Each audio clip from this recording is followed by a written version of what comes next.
Et bonjour sorciers, sorcières, que vous veniez de Poudlard, de Beauxbatons ou encore d'Ilvermorny, je suis Rob Venclos et bienvenue sur la chaîne. Alors HBO vient juste de nous lâcher une énorme dinguerie, ils viennent de sortir un behind the scenes de la série Harry Potter avant même sa diffusion. Alors un behind the scenes, qu'est-ce que c'est pour ceux qui ne sont pas habitués ou familiers avec ce concept? C'est simplement une vidéo qui nous montre comment est-ce que les films ou les séries ont été faits et ça nous donne plein d'informations sur la série Harry Potter. En gros, on voit la construction des décors, des animatroniques, de plein de trucs. Enfin, vous allez voir, on regarde ça ensemble et on analyse ça ensemble. The Harry Potter stories are this extraordinary phenomenon to reimagine the Harry Potter canon, to let it breathe. We get to enact all the things that you know are going on in the wings, but you don't see them. And action. To be able to build at a scale like this, it's just a designer's dream. We're trying to get in the joy and the playfulness of what it means to be a magical kid. In a show of this scale, it's easy to get lost. It's huge. It's goosebumps. Walking into the Great Hall that first time where you go, wow. Just walking in and seeing the real train, you imagine yourself being a kid at Hogwarts. To play in a sandbox that's this big, it really is incredible. We're adding a level of world building beyond what the audience is familiar with. Close your eyes, open them again, and look around. It's all just so beautiful.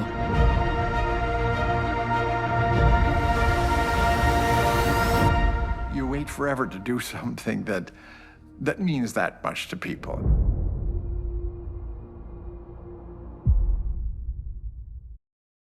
Ok, c'est juste incroyable. Il y a tellement de choses à analyser. Je vous propose qu'on revienne pareil, un peu plan par plan, enfin image par image, comme on avait fait pour le trailer. D'ailleurs, si t'as pas vu la vidéo du trailer, et si tu tombes sur ma chaîne et que t'as pas vu la vidéo du trailer, qu'est-ce que t'as foutu? La vidéo avait déjà 2000 vues. Comment tu peux arriver sur ma chaîne et pas avoir vu la vidéo du trailer?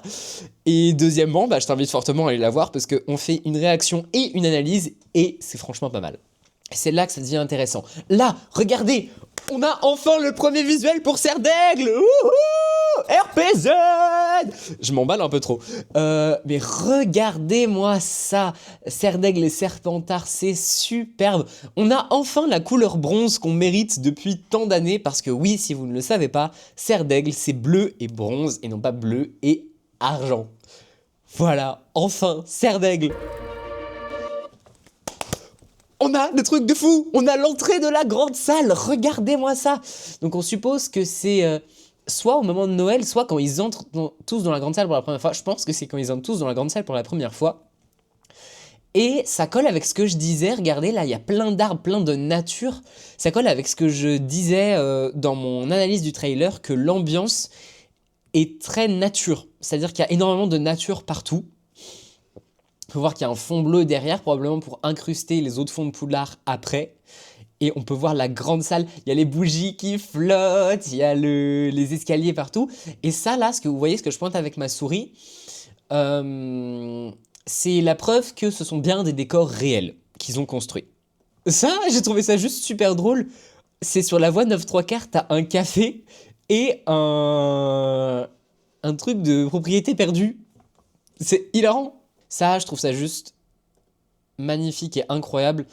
Donc on voit la fabrication des décors et on voit que c'est des grands décors, qu'ils ont fabriqués pour de vrai et qui sont pas tombés dans ce piège de faire tout en 3D. Et je trouve que c'est vachement bien quand même qu'ils se soient dit on a les moyens, on va faire des choses en grand. Il faut voir en grand pour Harry Potter. Ça regardez, ça confirme nos théories les amis. Parce que si vous n'étiez pas encore au courant, on s'est beaucoup plaint des designs des balais, notamment sur la chaîne, hein, on s'en est plaint, qui étaient vachement moches, disons-le franchement. Mais en fait, quand on y regarde de plus près, ce qui serait logique, c'est qu'ils se déplient. Et là, ça nous prouve que c'est bien le cas, et je trouve ça trop bien.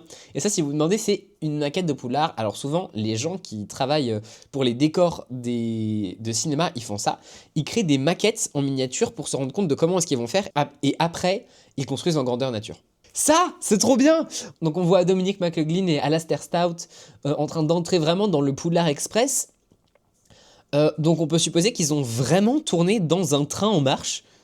Ce que je trouve un peu fou, c'est pas quelque chose qu'on a l'habitude de voir généralement, c'est des fonds bleus ou des fonds verts derrière les vitres des transports, des transports comme les voitures ou des trains. Je trouve ça vachement bien. Là, c'est Poudlard. On nous montre comment ils sont en train de construire Poudlard. C'est le décor qu'on a eu l'occasion de voir dans le trailer. Et ça nous prouve qu'ils ont vraiment tout construit. Ce que vous pouvez voir là, ça c'est un énorme panneau pour éclairer. Et c'est vraiment la preuve qu'ils ont construit les décors, que c'est pas fait en 3D, que c'est pas fait en IA, que c'est pas... c'est rien de ce que vous voulez. Ils ont construit leur décor. Et encore une fois, pour moi, ça c'est un gros oui.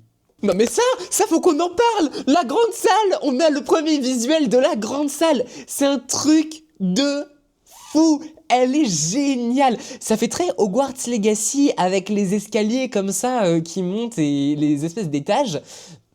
À la fois, c'est comme on l'imagine, les énormes tables comme décrit dans les livres, et c'est comme dans les films parce que tu peux pas le faire différemment vu que c'est décrit comme ça.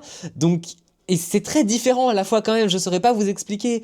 Donc c'est quelque chose de à la fois très différent et à la fois très familier. Je trouve ça incroyable. Ça, je trouve ça trop chou, regardez, ils sont en train de faire leur cours de sortilège. Par contre, revenons quelques secondes sur cette baguette qui m'a juste l'air d'être un bout de bois pris au milieu d'un pré.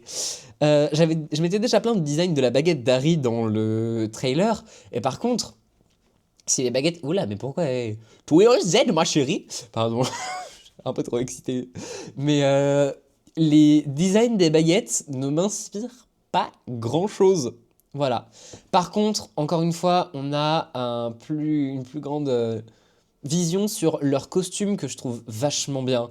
En fait, je reviens sur ce que j'ai dit dans ma réaction au trailer. Les costumes sont géniaux. Et on peut voir un peu leur kit de magie que je trouve super bien, qui font très réaliste. Continuons. Ça, c'est génial. Ça nous montre le mécanisme qu'ils utilisent pour... lâcher toutes les lettres au 4 Private Drive, probablement dans l'épisode 1. Et je trouve ça bien, encore une fois. Pas d'effets spéciaux, effets pratiques. Oui, on aime. Alors, je vous apprends peut-être un petit truc. Il y a une différence entre ce qu'on va appeler les effets spéciaux et les effets pratiques. Enfin, souvent, la différence est faite entre effets visuels et effets pratiques. Un effet visuel ou généralement appelé ce qu'on appelle les effets spéciaux, en fait, c'est tout ce qui va être fait en image de synthèse à l'ordinateur. Donc ça va être un fond vert comme là, ça va être, je sais pas moi, ajouter un élément en 3D, ça va être n'importe quoi. Et un effet pratique, ça va être un effet que les gens vivent actuellement. Donc ça va être les robots, les animatroniques, ça va être les lettres qui sortent comme ça, qui jaillissent. Tout ce qui est maquillage aussi, tout ce qui est maquillage, prothèse même de visage ou quoi, c'est les effets pratiques. Ça, regardez, c'est trop bien. Encore une fois, ça nous prouve qu'ils veulent faire les choses bien et qu'ils veulent pas juste nous faire tout en 3D et nous montrent les animatroniques de Trevor, le crapaud de Neville. Alors, encore une fois, pour ceux qui sont pas familiers avec les termes, un animatronique, c'est un robot qui remplace quelque chose. Par exemple, souvent, c'est des animaux ou des créatures fantastiques qui sont remplacés par des robots. Et pareil, là, on voit pour la chouette, on voit pour les différents rendus en 3D ou en vrai. Alors ça, c'est un animatronique, on va le voir un peu plus tard dans la vidéo. Une des sortes de concept art, en fait, ça va être, ils vont préparer leur robot en 3D pour vérifier s'ils fonctionnent bien avant de les construire pour de vrai. Et donc, c'est ce qu'on est en train de voir. Et ça, c'est extrêmement réaliste. C'est un robot. Regardez-moi ça. Regardez-moi ça, sur le chemin de traverse. Encore une fois, ça colle avec ce que je disais, ambiance nature. Qui est-ce qui a toujours raison ici? C'est bébé. Mais c'est incroyable. C'est juste l'idée que je me fais du chemin de traverse. La salle de potions, il faut qu'on en parle. Dans les cachots éclairés à la bougie avec les manuels de potions, les ingrédients, les mini chaudrons, tous les ingrédients, les fioles, les machins sur les murs. C'est trop génial. Cette série va être magnifique visuellement. Et l'ambiance, ça va être incroyable. Et voilà les amis, c'est tout pour cette vidéo décryptage. Dites-moi ce que vous en avez pensé, si ça vous excite encore plus pour la série, si vous êtes encore plus à fond, si vous allez la regarder, si vous pensez que vous n'allez pas la regarder, parce que bah peut-être, hein, chacun ses choix, même si je vous déteste au plus profond de mon âme, ceux qui vont pas regarder cette série, non je rigole, ça va, on a le droit de rigoler, mais voilà, dites-moi tout, je veux tout savoir, et on se retrouve bientôt pour une prochaine vidéo. Allez, bisous.